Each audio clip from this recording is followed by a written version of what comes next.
Onko tässä yksi Tampereen parhaista aamukahvimaisemista?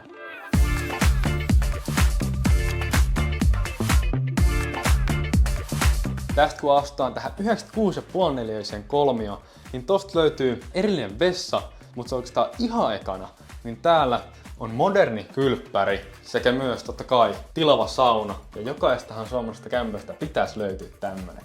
Just tämän asunnon suurista vahvuuksista on nämä isot ikkunat.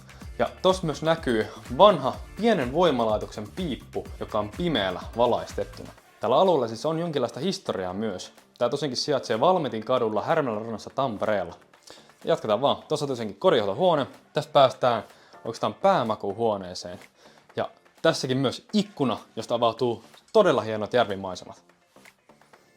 Tässä kämpässä tällä hetkellä asuu pariskunta, mutta tää soveltuu todella hyvin myös pienelle lapsiperheelle, eli tästäkin huoneesta saa tehty erinomaisen makuuhuoneen. Yksi mun lempiasia tässä kämpässä on nämä isot ikkunat, jotka tuo paljon valoa olohuoneeseen sekä myös keittiöön. Bussit menee tästä ihan vierestä, eli hyvät liikenneyhteydet, sekä tässä lähellä myös löytyy paljon päiväkoteja sekä kouluja.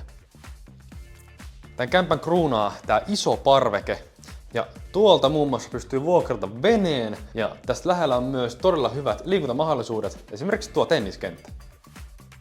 Ja nyt päästään näihin maisemiin, ja kyllä mä sanon, että näihin ei helposti kyllästy.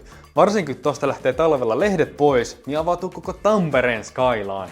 Mä en näe tässä mitään moodittavaa, vai mitä mieltä sä oot?